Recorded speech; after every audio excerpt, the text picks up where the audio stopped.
Let's talk, though, about the welfare state as well, because Michael Simmons is here, data editor from The Spectator. We mentioned yesterday that there was some great information that had been obtained from the Department for Work and Pensions, that as many as a fifth, and in some cases even a quarter, of working populations in towns like Blackpool, cities like Manchester, Liverpool and Glasgow were basically out of work, on out-of-work benefits, even though there were jobs actually available in those places. Let's talk to Michael now about how he put all of this together. Michael, very good morning to you. Good morning. Thanks very much for joining us. This is something that I suppose we might have known, but we didn't actually know the size of the problem and the kind of the horrific nature of so many people being on out-of-work benefits, many of them long-term.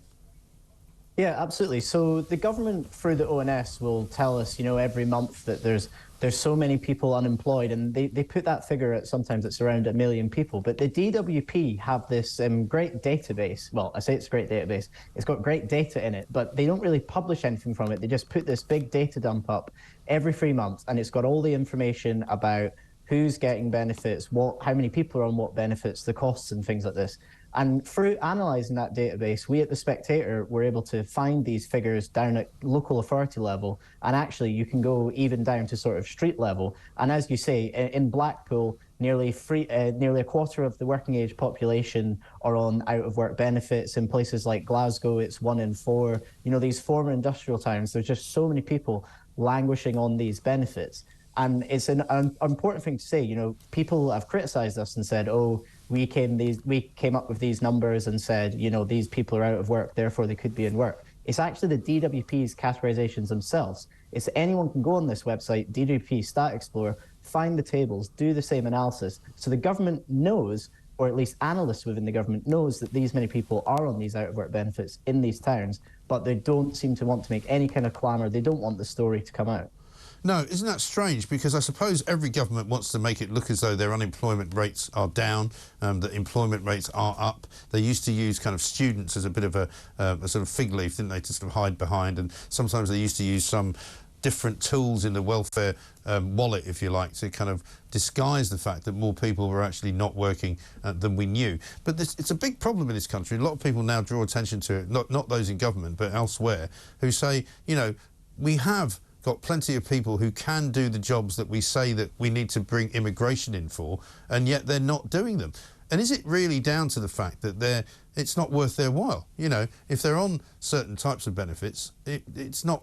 If they took a job, they'd actually lose money. Yeah, certainly. So there's definitely still problems with the universal credit system, which, as you say, is meant to taper so that as you get into a job, your benefits are slightly cut until you get to a higher earnings threshold, and then you would have no benefits at all.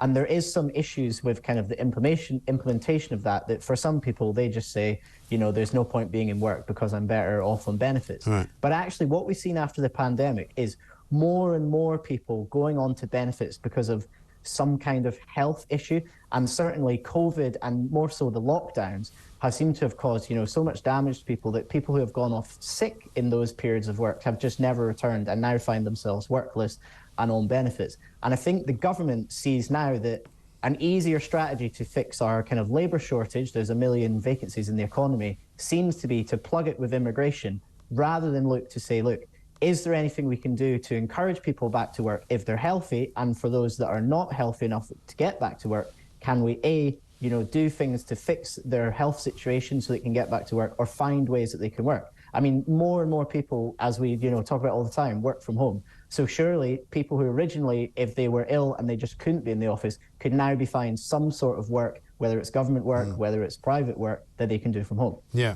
I mean, whenever we talk about these things, and after I did it yesterday, I got the same kind of response from an awful lot of people out there who are on benefits, who say, look, all of these descriptions of benefits that you're telling us, we don't recognise them. You know, people say it's much, much harder to get those benefits that you're saying everybody's on. And they say, listen, you know, you have to jump through all sorts of hoops. You know, if you are going to try and present yourself to somebody who's unfit to work for a medical reason or for a mental health reason, you know, it's not as easy as you people always say it is. Now, I don't know, because I haven't been through that system, certainly not recently anyway. I mean, is it much more difficult to get on welfare now than it was, or is it too easy?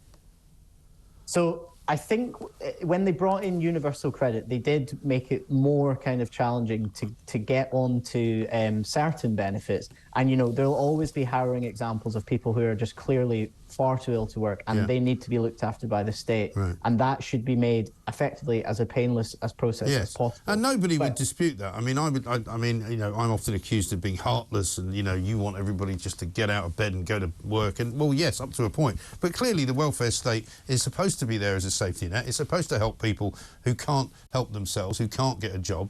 But what it's not supposed to be is a long-term option for people who are perfectly able to get a job.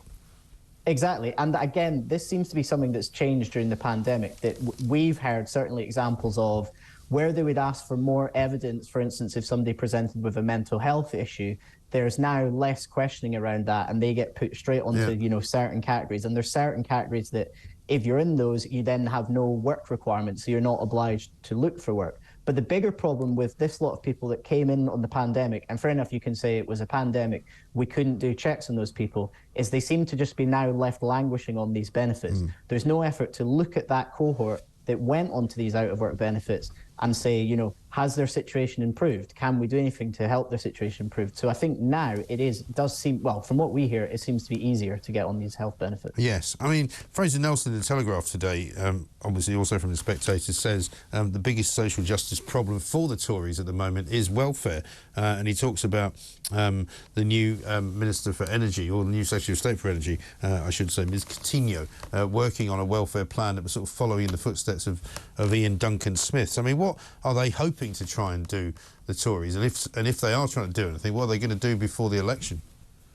Well, so the Tories, you know, just recently have basically had a sort of 10-year celebration for universal credit, and they seem to be saying, you know, job done. And what Fraser has, I think, been saying in his Telegraph pieces is that, you know, clearly job not done, you know, 5.4 million in out-of-work benefits. So there are people who see this maybe as something that the Tories can have a mission that they can present as potentially, you know, for the next election, of welfare reform might be their path to victory.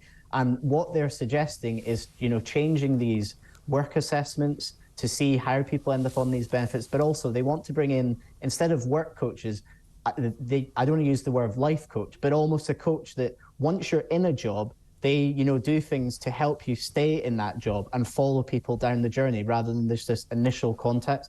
So these are the things they're looking at. But to be honest, they do seem to me devoid of ideas, and they need more kind of policy in this area if there's to be any true reform. And in your data analysis in the Spectator this week, you talked, Michael, about how there were jobs available in all of these locations, like in Manchester and in Liverpool, where there were 9,000 jobs, I think, in Liverpool, averaging 34,000.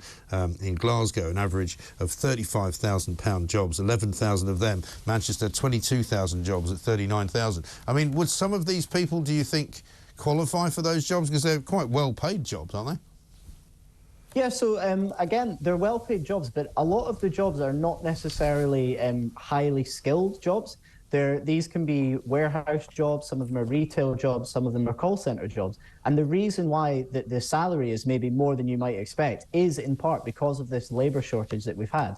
Companies have had to pay their staff more, which is good, you know, good for employees, although it has maybe contributed slightly to inflation. But at the end of the day, these jobs are now probably better than being on benefits. So I know we were saying earlier that the taper is an issue, but there are jobs in these cities that if people can be encouraged to go out and look for them and, you know, get up and go, then they can get themselves into a better position than being on benefits. Yeah, absolutely right. Michael, good to talk to you. Thank you very much indeed. Michael Simmons there, data editor at The Spectator, with the staggering news that as many as a quarter of the working age population in places like Middlesbrough and Blackpool are actually on out-of-work benefits.